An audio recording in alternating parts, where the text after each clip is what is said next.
We begin with breaking news at this hour. Missouri State Highway Patrol troopers are on the lookout for suspects involved in a Moberly bank robbery. Good afternoon, I'm James Packard. KOMU-8's James Packard is live in Hallsville to explain. James? Jim, I took a peek inside what was once the Hallsville market here behind me a couple minutes ago, and I can tell you the floor's all ripped up. Renovations are well underway to make this into a full-blown grocery store. Pranger Foods will make this its 7th location here in mid-Missouri. Now, it's similar to the one in Centralia that you're taking a look at now. Residents here in Hallsville say they're very excited about this new grocery store. They also tell me the market previously didn't have a wide enough variety of foods. Good evening, I'm Jessica Mensch. And I'm James Packard. We have breaking news this evening. Columbia police have arrested a man in connection with the shooting from last week. 23-year-old Jamar Burns of Columbia was arrested yesterday morning on drug charges, but today he's been arrested in connection with a shooting on Worley Street that took place last weekend. Columbia police found drugs as well as a handgun when arresting him yesterday morning. We'll bring you the very latest updates from state troopers about the Moberly bank robbery. Yeah, of course, we've got our Twitter account, Facebook, and our website, KOMU.com. Also tonight, the kickoff night for our Friday Night Fever coverage. We'll have reporters all across mid-Missouri with regular updates on air, online, on Twitter, and on our FNF live blog. If you're at a game tonight, be sure you send us your Twitter pics by tweeting them at us at KOMU News and posting them on our Facebook wall. It's going to be so much fun. We're so excited.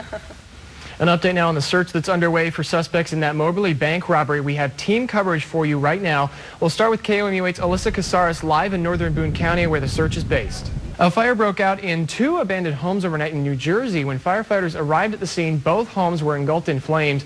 One of the structures did partially collapse, but there were no reports of any serious injuries. The cause of the fire is under investigation. Park Lane. And this is a developing story. We'll bring you more information as we get it on our website, KOMU.com, and coming up on KOMU 8 News at 10. For now, here's sports.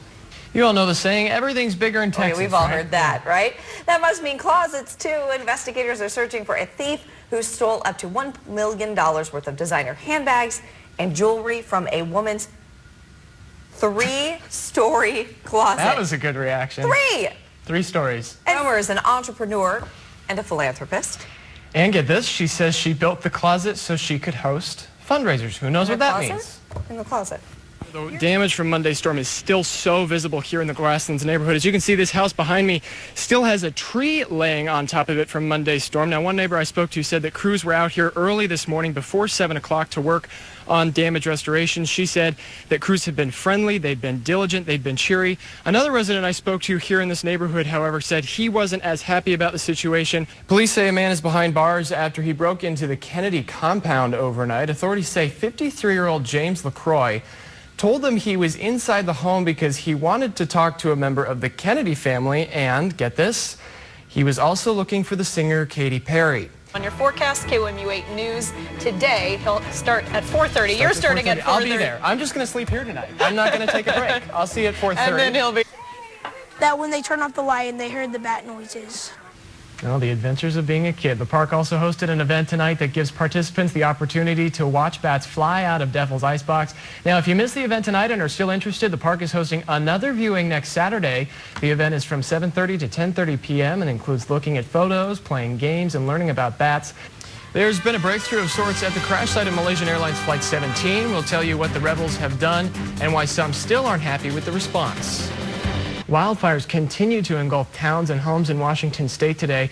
The Carlton Complex fire started as 4 different fires. Now some of those fires have merged and burned more than 215,000 acres.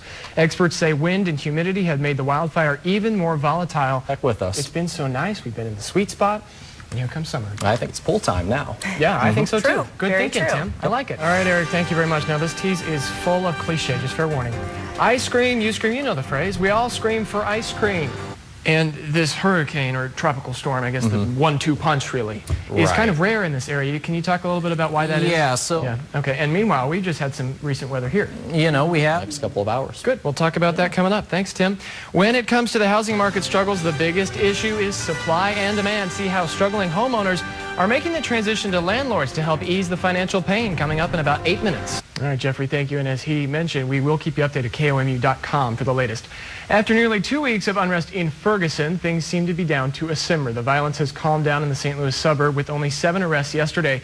NBC's Jay Gray has the latest, including more on the officer who is suspected of killing Michael Brown. GasBuddy.com says most oil markets returned to price levels that were seen before the worries about Russian and Iraqi supply took over headlines in the second quarter. It predicts prices will continue dropping unless a hurricane hits oil refining clusters off the Gulf Coast. A new approach to buying textbooks will have those of you getting ready to send your kids off to college pretty happy. Yeah. And to borrow a phrase from Eric Aldrich here, it's air you can wear out there. Let's send it over to Kent and Jewicki to find out how long we can expect the heat and humidity. I suppose she also didn't know that the rain was lost? I don't know. I guess she does now. Talk about being in hot water, huh? With football season. While some engineers say the buildings are tornado-proof, it can be tough for some homeowners to build one. One of the biggest problems is some communities have regulations on the way buildings look, and that curved surface doesn't comply with those standards. Experts also say the high cost can keep people from building them, but they say the buildings are so energy efficient the cost would be earned back in just a few years. If it rains a lot, we should definitely take out our bathtubs. Row them down the street. Okay, that would be a sight to see. Not I. I'll stay far away from that. Have a good night, everybody. Cool stuff to check out here across mid-Missouri. James is excited. I'm excited. I'm just sad that we have to be standing outside tonight. You have to be standing outside. I will be you in guys this just stay in the air-conditioned studio. You enjoy yourselves. The kickoff, it does look like most folks have pushed back their kickoff time, so make sure you check that out on KOMU.com. Otherwise, we'll see you live at 5 and 6. Very excited. Hope you join us. Access Hollywood is next.